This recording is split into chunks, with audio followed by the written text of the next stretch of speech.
چاہے تو یہ کہ یہ سوالات بھی ان لوگوں سے کیا جائے جنہوں نے فیمیل تعلیم کے حوالے سے کچھ بھی نہیں کیا۔ یہ فیمیل جو سکول بناتے ہیں وہ اپنے گھریلو ذاتی استعمال کے لیے، اپنے من پسند لوگوں کے لیے گھریلو استعمال کے لیے وہاں دیتے ہیں، وہاں کچھ بھی تعلیم نہیں ہوتا کیونکہ وہ بلڈنگ ان کی ذاتی استعمال میں ہوتی ہے، وہاں ان کی فیمیل تعلیم سے کوئی دلچسپی نہیں۔ مال مویشی اور وہاں گھاس ڈالتے ہیں، بس کچھ بھی کرتے ہیں وہاں پہ۔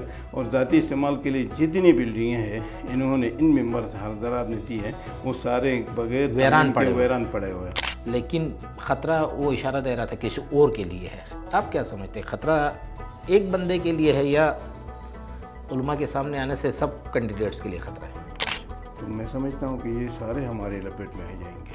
السلام علیکم ناظرین، آج ہمارے مہمان ہیں جو ہے مولانا عبدالکریم صاحب، ان کا تعلق داریل سے ہے۔ اگر آپ کو یاد ہوگا تو لاسٹ ایئر ستمبر کے مہینے میں آپ نے سوشل میڈیا یوزر جو ہے ہمارے، انہوں نے اور پھر جو میڈیا کو کور کر رہے ہیں ان لوگوں نے، جو سیاست سے دلچسپی لیتے ہیں ان لوگوں نے، ایک بڑی کہانی وائرل ہو رہی تھی کہ داریل کے اندر جو ہے وہ علماء کی ایک کمیٹی، علماء جو ہے وہ اکٹھے ہو گئے اور بہت سارا پلان بن گیا، اور جا کے غالباً ستمبر کے آخری ہفتے میں جو ہے وہ ایک کمیٹی نے ایک ڈیسیجن یہ لیا کہ آئندہ گلگت بلتستان اسمبلی کے الیکشن کے لیے علماء کا بھی ایک نمائندہ ہوگا، جس کو علماء جو ہے وہ سپورٹ کریں گے، علماء کو ماننے والے ان کے ووٹر ہوں گے، سپورٹر ہوں گے۔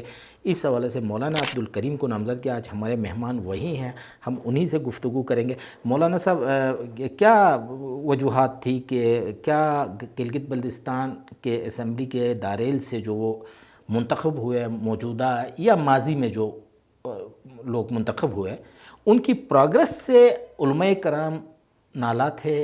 کوئی پرابلم تھا، ایشوز تھا کہ علماء کرام کو بھی سیاست کے میدان میں بغیر کسی سیاسی جماعت کے از خود ایک پلیٹ فارم بنا کے آنا پڑا؟ بسم اللہ الرحمن الرحیم۔ سیاسی پلیٹ فارم پہ آنے کی وجہ یہ ہوئی کہ جو ہمارے نمائندے تھے تقریباً 30-40 سال سے یہ دو گروہ بار بار لوگ ان کو آزماتے تھے، لیکن ایک دفعہ آزمایا ہوا نہیں آزمانا چاہیے تھا، لیکن کئی دفعہ آزمائے اور ان سے سارے صرف علماء نہیں بلکہ عوام بھی ان سے نالا ہے۔ اور آپ اندازہ کریں، پوچھئے پبلک سے کہ سارے لوگ ان سے نالا ہے، اور انہوں نے جو سیاست کی اور سیاست کا جو طرز اختیار کیا اس سے سارے لوگ پریشان بھی ہیں، نالا بھی تھے، اور بہت سارے وجوہات تھے جن کی وجہ سے علماء نے بھی اس پلیٹ فارم پہ آنے کی تیہ کی۔ مولانا صاحب، یہ جو اکثر لوگ جو داریل سے منتخب ہوتے وہ تھوڑا سا نسلی تفرقہ اور اس بنیاد پہ بھی ووٹ لیتے تھے، اس کے علاوہ کیا وہاں پہ ڈیولپمنٹ ورک نہیں ہوا؟ کیونکہ مجھے تو یاد ہے آج سے 30 سال پہلے جو سڑک تھی داریل کی وہ بہت اچھی تھی، آج کی سڑک کی جو صورتحال ہے وہ تو بالکل کھنڈرات سے گزر کے جانا پڑتا ہے۔ اس کے بہت سارے وجوہات ہیں۔ ایک تو انہوں نے نسلی جو تفرقہ بازی تھی جسے تعصب کہا جاتا ہے، اس میں بھی انہوں نے حد کراس کر لی اور جو حدود تھے وہ پار کی۔ اس کے علاوہ ڈیولپمنٹ کے حوالے سے بھی ان لوگوں نے جو پرانا روڈ تھا، بے شک جو بہتر تھا کہ گاڑی اس میں اس کی بھی سلامت تھی، انہوں نے بس وہ روڈ کے بہانے کھڈے بنا کے وہ ادھورا چھوڑ دیا۔ خاص کر ہماری گماری سے اوپر والا جو روڈ ہے اس کو تو میرے خیال 2-3 دفعہ ریوائز بھی کیا اور کم کچھ بھی نہیں ہوتا۔ جون جولائی کے مہینے میں کچھ بھی ادھر ادھر کرتے ہیں، اس کے علاوہ کوئی کام نہیں ہوتا۔ اس کے علاوہ ڈوروشال خنبری میں تو سرے سے کام ہوا ہی نہیں ہے، اور وہاں پہ روڈ کا حال یہ ہے کہ جتنی ٹائر گاڑی کی اتنا روڈ ہے بس۔ اچھا مولانا صاحب، یہ اگر چونکہ آپ کا جو علماء کا اتنا عرصے تک یہ سارے مطلب ڈسکشنز رہی، بڑا عرصہ آپ کا یہ نیگوسیشنز چلتے رہے، علماء اکرام اکٹھے رہے آپ کو نامزد کرنے کے لیے، آپ کیا چلو بہترین انداز میں علماء نے آپ کو اچھے طریقے سے نامزد کیا ہوگا، آپ کو اچھا سمجھا ہوگا، بہتر سمجھا ہوگا، تو اس پورا علماء کے اس کے اندر منشور میں کیا چیزیں ہیں؟ کس منشور کو لے کر آگے آ رہے ہیں علماء؟ کن مقاصد کے تحت آگے آ رہے ہیں الیکشن میں؟ پہلی بات تو یہ ہے کہ ڈسکشن علماء کے اندر کوئی اب سے نہیں تھی، کوئی 10-15 سال پہلے سے تھی کہ یہ خرابیاں اس ملک میں ہو رہی ہے اور لوگوں پہ ظلم ہو رہا ہے، فنڈ بے جا خرچ ہو رہا ہے اور ڈیولپمنٹ کچھ بھی نہیں ہو رہا ہے، لوگوں پہ کچھ ذاتی طور پہ لوگوں کو ہر فریق اپنے من پسند لوگوں کو نوازتے تھے۔ اس کے علاوہ بھی بہت ساری خرابیاں تھی، اور خاص کر یہ تھا کہ ان لوگوں نے جس ان کی باری باری اقتدار پلٹی تھی تو دوسرا ٹھیکیدار بن جاتا تھا، اور دونوں ملا کے ٹھیکے بھی اپنے نام سب کچھ اپنے ہاتھ میں لینے کی انہوں نے بھرپور کوشش کی اور ایک حد تک یہ کر بھی چکے۔ تو اس حوالے سے علماء کی جو اس حوالے سے بحث مباحثہ ہو رہی تھی وہ بہت پہلے سے ہو رہی تھی، کوئی کم از کم 10-15 سال سے یہ بحث ہو رہی تھی کہ اس میدان میں آنا چاہے۔ منشور میں بنیادی کیا چیز ہے؟ منشور یہ موٹی موٹی چیزیں، تین چیزیں، ہمارا منشور 3 چیزیں۔ بڑی فساد ہمارے ملک میں ذاتی دشمنیاں ہیں، 30 سال، 40 سال، 50 سال تک پرانی دشمنیاں چل رہی، اور یہ بعض جگہوں پہ عروج پہ ہے۔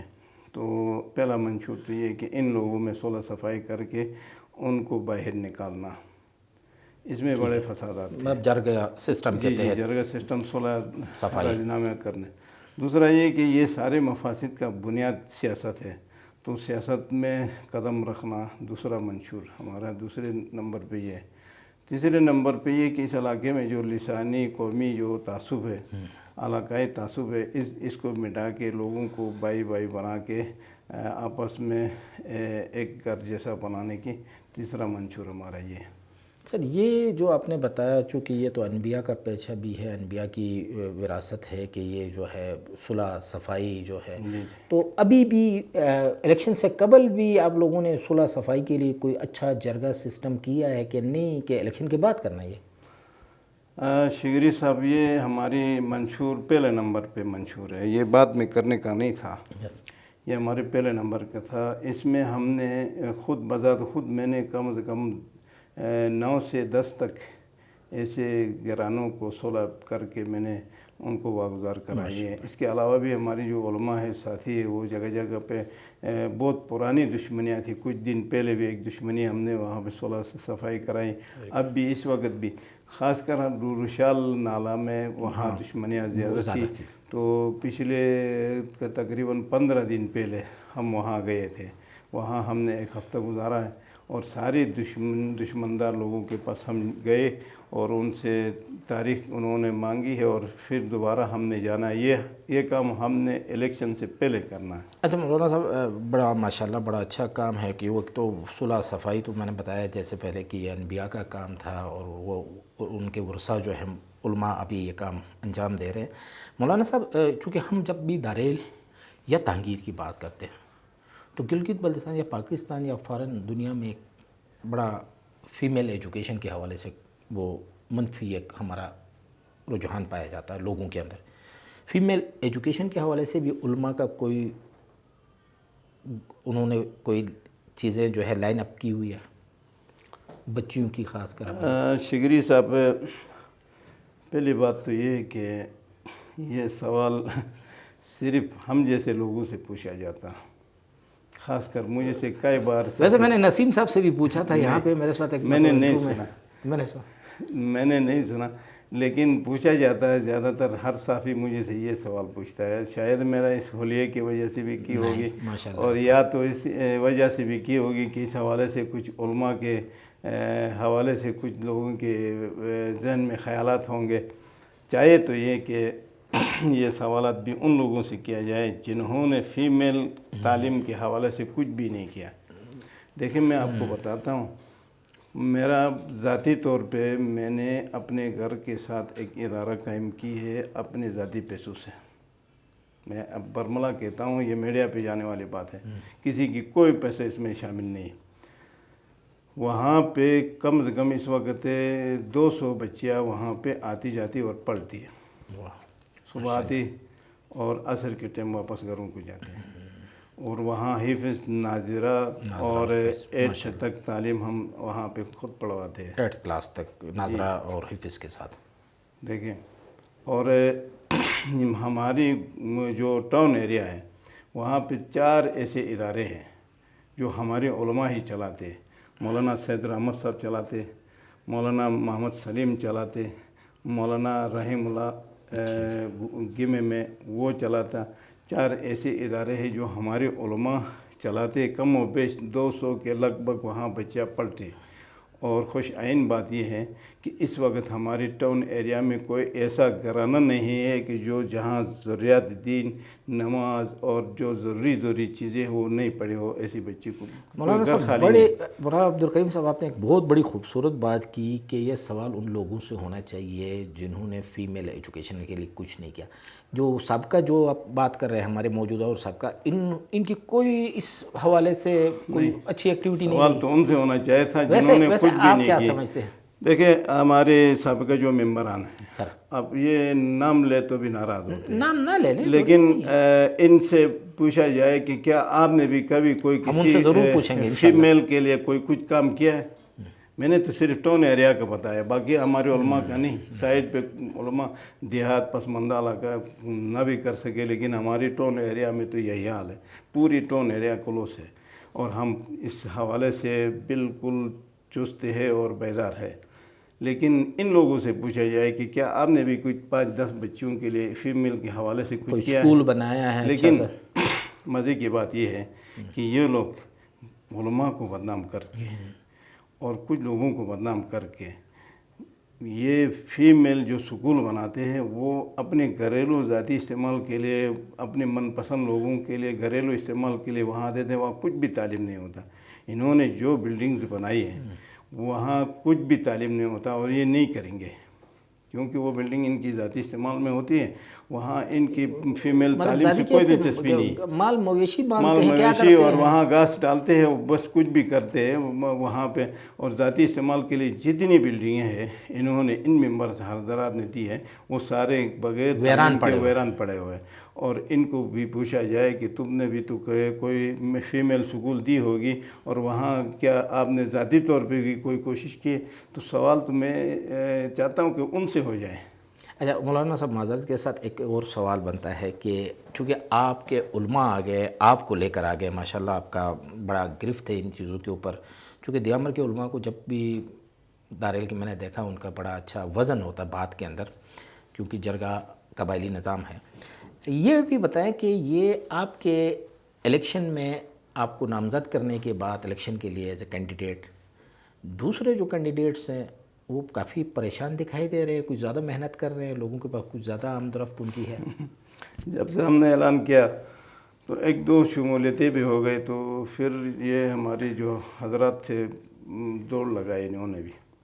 پھر ہم نے سوچا کہ یار ٹائم بھی زیادہ ہے، تھوڑا سا ان کو بھی آرام کرنے دے، خود بھی آرام کریں۔ اس وقت یہ اس سے بھی پریشان ہے کہ یہ علماء چپ کے کیوں بیٹھے، اب ہم کیا کریں؟ مولانا صاحب، چونکہ کچھ دن پہلے ادھر ڈاکٹر زمان صاحب سے گپ ہو رہی تھی اسی طرح انٹرویو کے دوران، تو میں نے کہا مولانا صاحب آئے ہیں، ان کو تو بڑی سپورٹ حاصل ہے علماء کرام کی، تو انہوں نے کہا مولانا صاحب قابل احترام ہیں، ہم ان کی امامت میں نماز بھی پڑھیں گے، لیکن خطرہ وہ اشارہ دے رہا تھا کسی اور کے لیے ہے۔ آپ کیا سمجھتے ہیں، خطرہ ایک بندے کے لیے ہے یا علماء کے سامنے آنے سے سب کینڈیڈیٹس کے لیے خطرہ ہے؟ دیکھیے ہمارا علاقہ مذہبی علاقہ ہے روایت اور ایک روایت بھی رکھتے ہیں، مذہب کے ساتھ بھی منسلک ہے، اور گھر گھر میں علماء بھی ہیں۔ کوئی ایسا گھر دارالعلم میں خالی نہیں کہ جہاں کوئی عالم نہ ہو، قاری نہ ہو، حاجی نہ ہو، تبلیغی نہ ہو، طالب علم نہ ہو، اس سے کوئی گھر خالی نہیں۔ تو میں سمجھتا ہوں کہ یہ سارے ہمارے لپیٹ میں آ جائیں گے، سارے کے سارے لپیٹ میں آ جائیں گے۔ اچھا مولانا صاحب، کیونکہ جیسے آپ نے بتایا کہ یہ گلگت بلتستان، چونکہ وہاں پہ لوگ بھی باریاں لینے والے پولیٹیشین سے تنگ آ گئے تھے، تو گلگت بلتستان میں بھی ہمیں جو اب چونکہ ہم ایز اے میڈیا رپورٹر ہم فیلڈ میں ہوتے ہیں، پارٹیوں سے لوگ بڑے تنگ آ گئے، ہمارے لوگ جو ہے نا وہ مختلف جماعتوں سے تنگ آ چکے ہیں۔ کیا پیغام دیں گے گلگت بلتستان کے علماء کو کہ وہ بھی جو لوگ یہاں پہ تنگ آئے ہیں وہ بھی ذرا گلگت بلتستان بھر کے علماء ذرا میدان میں آ جائے، ذرا صراط المستقیم پہ لوگوں کو لے کر آئے، وہ علماء یقیناً بہتر کام کریں گے. جیسے ابھی دیامر بادشاہ ڈیم کی جو تحریک چلی مولانا حضرت اللہ صاحب کی قیادت میں، ماشاءاللہ بڑی کامیابی سے وفاقی حکومت کو ماننا پڑا. تو اب گلگت بلتستان کے علماء کو کیا پیغام میرا دیں گے؟ پیغام پوری گلگت بلتستان بالخصوص دیامر کے علماء کو یہ ہے کہ سیاسی میدان پہ آ جائے، ان لوگوں کی گرفت کرے، ورنہ اگر اس طرح خاموشی اختیار کرے تو قیامت کے دن اللہ تعالیٰ کے ہاں جواب دہ ہونا پڑے گا. ناظرین، مولانا عبدالکریم صاحب کو آپ نے سنا، چونکہ سیاست میں آنے کے لیے علماء کو یہ دعوت بھی دی انہوں نے، اور کہا کہ ورنہ قیامت کے دن جواب دہ بھی ہوں گے. یقیناً اس وقت گلگت بلتستان کی صورتحال ہمیں کچھ ایسی ہی نظر آتی ہے. لوگ باریاں لیتے ہیں، اقتدار میں آتے ہیں، نہ ووٹر سے پوچھتے ہیں، نہ سپورٹر سے پوچھتے ہیں، نہ پبلک کے لیے، عوام کے لیے کوئی کام ہوتا ہے. اسی کے ساتھ اپنے میزبان کو اجازت دیجیے. اللہ حافظ.